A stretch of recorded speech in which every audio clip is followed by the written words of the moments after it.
I'm now joined by former Prime Minister of Australia, Tony Abbott, who returned overnight from Europe. Thank you for your time, Tony. You were in Budapest to give a significant speech to the Danube Institute where you warned a new Iron Curtain will ring down on Europe if Russia invades. Well, we now know conflict is underway this afternoon. What's your immediate reaction? Peter, this is a grim day, but it's really just a massive escalation of a war that began back in 2014 when Russia annexed the Crimea and effectively annexed parts of the Donbass. And let's not forget that this war has already claimed the lives of 38 Australians. That's to say the Australians who were on board MH17, which was shot down by Russian missile battery. So a very grim day that will have dreadful ramifications. And the important thing is not just to pray, but frankly to help the Ukrainians in their struggle for survival. Look, watching how things have been playing out for at least the last 2 years and the posturing from Putin in recent times, you feel as though there's a very heavy hand of history playing out in all of this. Have we learned the lessons we need to have learned in the past? Well, the main lesson is that the only thing dictators respect is strength, and that weakness is provocative. Certainly it's provocative to people like the Russian dictator. And it's probably too late to send Western troops into the Ukraine, but certainly Western countries should be doing everything we can to give the Ukrainian armed forces what they need to put up the best possible defence. And also it's very important to rush reinforcements to NATO's frontline states because you can't be sure what Putin is going to do. And having seized the Ukraine, which is obviously his intention, the whole of the Ukraine, not just to nibble a little bit more, you've got to fear that the Baltic states are next.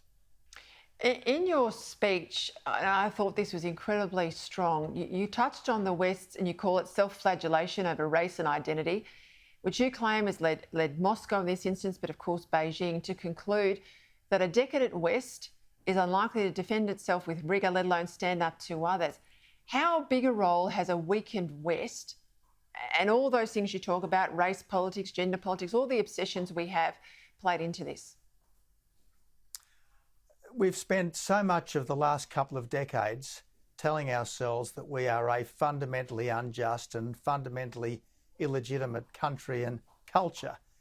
And plainly, it's pretty hard to stand up for yourself if you don't really believe in yourself. And yet there's now at least a generation of Western school kids which have been fed this diet of self-doubt. Now, I'm the first to admit that countries such as ours are not perfect, but still, for all our faults and errors, the freest, the fairest, and the best places to live in are the countries of the West, especially the English-speaking ones. A while back, when you wanted to shirt front Putin, when you said you wanted to really take him to task over MH17, all the usual crowd of haters in the media, the Twitterverse, went after you. I think things would be different if there'd been strength shown to him a number of years ago, but we are where we are tonight. You obviously met him in and around the G20 when it was in Australia. Give us a sense of the man. Well, I had the famous shirt front conversation with him in Beijing in late 2014. And after I told him what I believe is plainly the truth about a Russian missile battery downing that jet and killing those people, it was not an accident, it was an atrocity, it was a crime. He claimed that in fact it was Ukrainian provocateurs who'd done it, and he started to go on even then about the Ukrainian governments being fascists and the Ukraine belonging to Russia. So for him, this has always been a matter of blood and soil and sacred mission to restore what he sees as Greater Russia, to realise what he sees as Russia's destiny. And that's why it's not just the Ukraine, which is in the gun, it's the Baltic states, Poland, and ultimately the rest of Eastern Europe, where he wants to establish or re-establish Russia as the overlord. All right, well, given all of this, given what we know about Ukraine, given the fears we have closer at home at China and Taiwan potential conflict, why on earth then would we run helter-skelter into all these climate decisions, which we are, shutting down power stations, commercial decisions I know by companies, but government's doing bugger all about it. Why on earth would we do all of that at a time when we need Australia to be as strong as possible? It's a very good question, Peter. And look, if there's any good that can come out of this disaster, it might be that we start to see some of these other issues in perspective. Now, sure, we have got to be good environmental stewards, but a major war should be vastly more scary than a couple of degrees of potential warming a decade or 2 or 3 down the track. And this is why so much of what we have been doing for the last couple of decades is so incredibly counterproductive when we go into what could easily be an existential struggle with dictatorships on the march.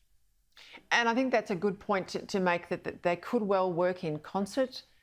We know we've got a relatively weak US president. We can't fathom since the Second World War a time when we haven't had a strong democratic United States, but there is concern there, of course.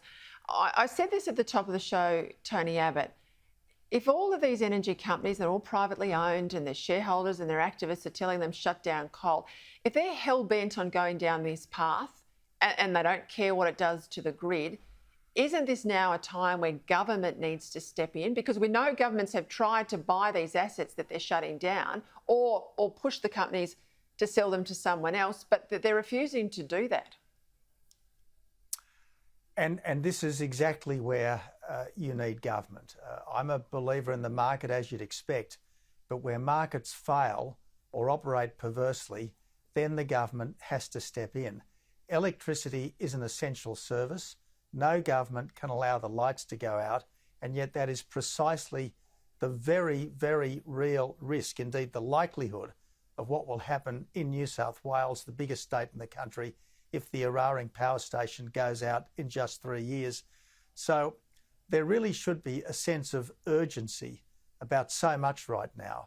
Urgency in no further weakening ourselves culturally or economically, and urgency in terms of building up our own military strength, buttressing our alliances so that the democracies in each other's hour of need are standing together, not scurrying around hoping that the bullies will pick on someone else. Tony Abbott, very sobering day and very sobering comments. Thank you for your time. Thanks, Peta. I know my viewers love to hear from him plain speaking, but that's what we need at this time, isn't it?